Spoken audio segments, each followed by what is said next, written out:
Kamusta mga kababayan? Ang aking ibabahagi sa inyo ngayon ay kung paano kami nag-apply ng Visiting Family Visa sa Denmark ngayong 2024. Ikukwento ko sa inyo ang aming ginawang paghahanda upang ang aking hipag o ang asawa ng aking kapatid na lalaki ay makapag-apply ng Schengen Visa upang makapunta dito sa Denmark ngayong taon. Ito ay mula sa aming sariling karanasan. Hindi kami nag-avail ng assistance mula sa mga travel agencies at hindi rin kami humingi ng tulong o payo mula sa ibang tao, kaya nakatipid kami ng bayad sa serbisyo. Kung mahina ang loob mo, sakitin, o ayaw mo lang mag-isip, syempre, pwede ka namang magbayad sa travel agency para may mag-a-assist sa inyo na gustong mag-apply. Ngayon, kung wala namang mawawala sa'yo at mahilig kang makipagsapalaran, edi ikaw na mismo mag-asikaso. Inimbitahan ko yung hipag kong babae kasi natutuwa ako sa kanya. Mabait kasi at malapit ang edad namin, kaya magkasundo kami. Gusto niya kasi makapamasyal sa ibang bansa. Kaya bilang regalo, sabi ko imbitahan ko siya dito sa Denmark sa category ng family o short visit. Basta sagutin lang niya ang pamasahe niya at mga papeles.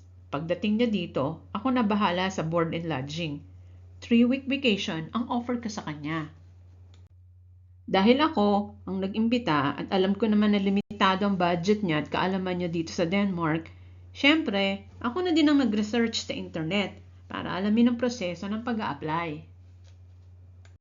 Akala ko lang pala madali. Hindi pala, pagbaguhan ka. Bakit hindi madali? Kasi ang dami ko palang kailangan basahin para makasiguro na tama ang gagawin at ang mga sagot namin.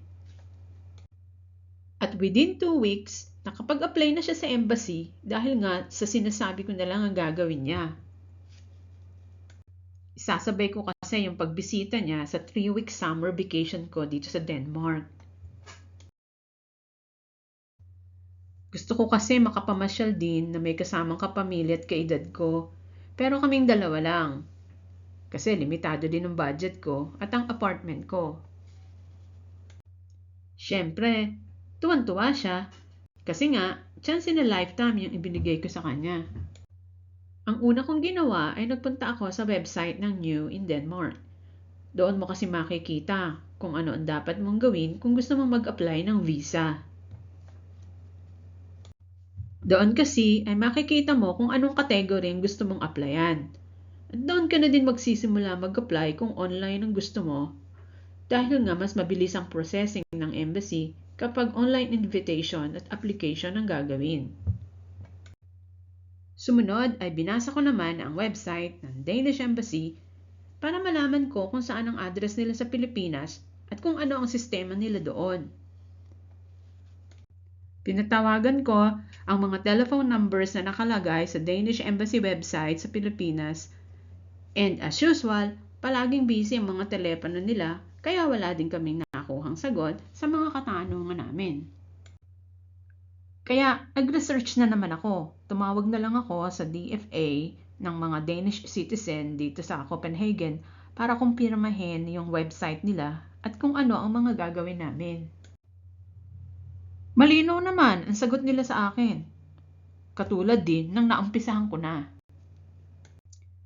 At pinasimulan ko na ipahanda sa aplikante ang mga papeles na kakailanganin niya sa pag-a-apply ng family visit visa.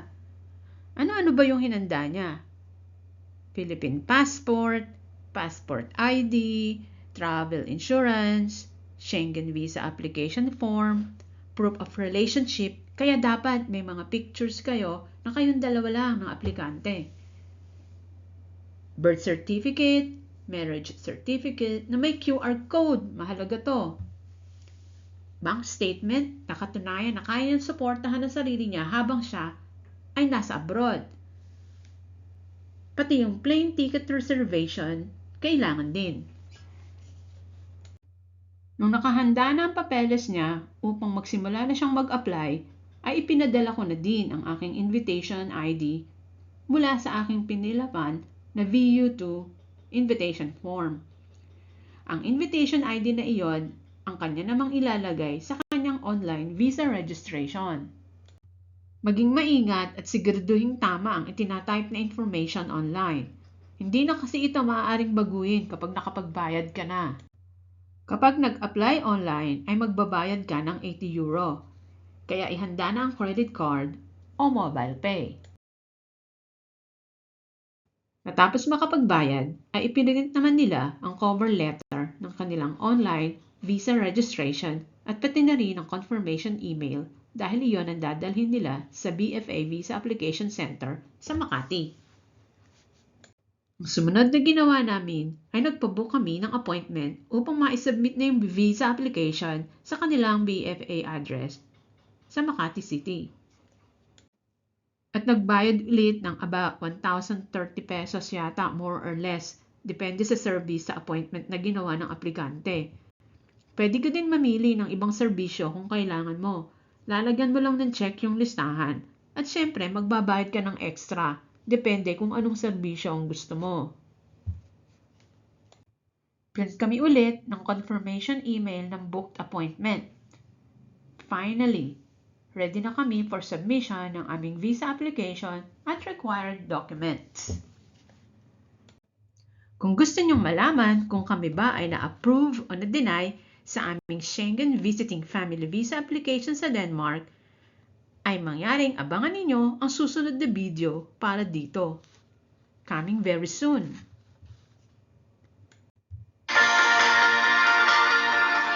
Abangan ang susunod na kabanata. Remember to like, subscribe, and share my videos. Thanks for watching!